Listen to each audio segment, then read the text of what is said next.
بسم اللہ الرحمن الرحیم۔ السلام علیکم ویورز۔ اپنی لاسٹ ویڈیو میں میں نے آپ کو بتایا تھا طالوت کی بادشاہت کے بارے میں۔ آج ہم اسی ویڈیو کو کنٹینیو کریں گے اور بات کریں گے طالوت اور جالوت کے قصے کی، اور کس طرح طالوت نے اپنی بادشاہت حضرت داؤد علیہ السلام کو سونپ دی تھی۔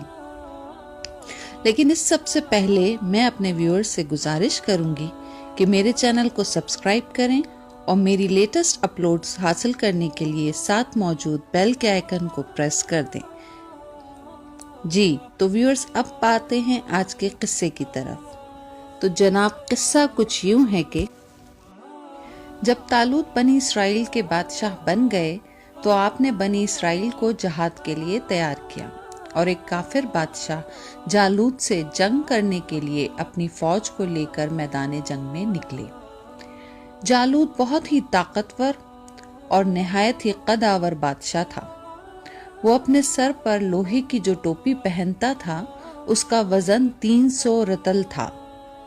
جب دونوں فوجیں میدان جنگ میں لڑائی کے لیے صف آرائی کر چکیں تو حضرت طالوت نے اپنے لشکر میں یہ اعلان فرما دیا کہ جو شخص جالوت کو قتل کرے گا میں اپنی شہزادی کا نکاح اس کے ساتھ کر دوں گا اور اپنی آدھی سلطنت بھی اس کو عطا کروں گا۔ یہ فرمان شاہی سن کر حضرت داؤد علیہ السلام آگے بڑھے، جو ابھی بہت ہی کم سن تھے اور بیماری سے چہرہ زرد ہو رہا تھا، اور غربت اور مفلسی کا یہ عالم تھا کہ بکریاں چرا کر اس کی اجرت سے گزر بسر کرتے تھے۔ روایت ہے کہ جب حضرت داؤد علیہ السلام گھر سے جہاد کے لیے روانہ ہوئے تھے تو راستے میں ایک پتھر یہ بولا کہ اے حضرت داؤد، مجھے اٹھا لیجئے، کیونکہ میں حضرت موسیٰ علیہ السلام کا پتھر ہوں۔ پھر دوسرے پتھر نے آپ کو پکارا کہ اے حضرت داؤد، مجھے بھی اٹھا لیجئے، کیونکہ میں حضرت ہارون علیہ السلام کا پتھر ہوں۔ پھر ایک تیسرے پتھر نے آپ کو پکار کر عرض کیا کہ اے حضرت داؤد، مجھے اٹھا لیجئے، کیونکہ میں جالوت کا قاتل ہوں۔ آپ نے ان تینوں پتھروں کو اٹھا کر اپنے جھولے میں رکھ لیا۔ جب جنگ شروع ہوئی تو حضرت داؤد علیہ السلام اپنے غلیل لے کر صفوں سے آگے بڑھے، اور جب جالوت پر آپ کی نظر پڑی تو آپ نے ان تینوں پتھروں کو اپنے غلیل میں رکھ کر اور بسم اللہ پڑھ کر غلیل سے تینوں پتھروں کو جالوت کے اوپر پھینکا، اور یہ تینوں پتھر جا کر جالوت کی ناک اور کھوپڑی پر لگے، اور اس کے بھیجے کو پاش پاش کر کے سر کے پیچھے سے نکل کر 30 جالوتیوں کو لگے اور سب کے سب مقتول ہو کر گر پڑے۔ پھر حضرت داؤد علیہ السلام جالوت کی لاش گھسیٹتے ہوئے لا کر اپنے بادشاہ حضرت طالوت کے قدموں میں ڈال دیا، اور اس پر حضرت طالوت اور بنی اسرائیل بے حد خوش ہوئے۔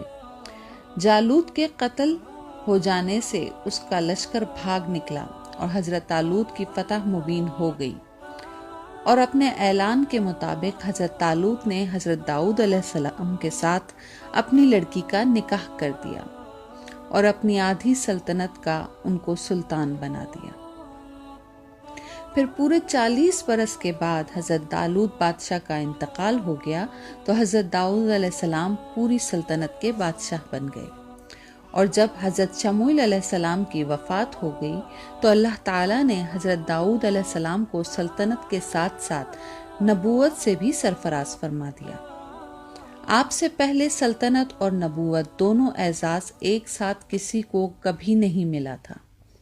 آپ پہلے شخص ہیں کہ ان دونوں عہدوں پر فائز ہو کر 70 برس تک سلطنت اور نبوت دونوں منصبوں کے فرائض پورے کرتے رہے، اور پھر آپ کے بعد آپ کے فرزند حضرت سلیمان علیہ السلام کو بھی اللہ تعالیٰ نے سلطنت اور نبوت دونوں مرتبوں سے سرفراز فرمایا۔ اس واقعے کو اللہ تعالیٰ قرآن مجید کی سورہ بقرہ رکوع نمبر 33 میں اس طرح سے فرماتے ہیں کہ اور حضرت داؤد نے جالوت کو قتل کر دیا، اور اللہ نے انہیں سلطنت اور حکمت عطا فرمائی اور انہیں جو چاہا سکھا دیا۔ ویورز، اگر آپ کو ہماری ویڈیو اچھی لگے تو لائک اور شیئر کریں، اور ہمارے چینل کو سبسکرائب کرنا نہ بھولیں۔ شکریہ۔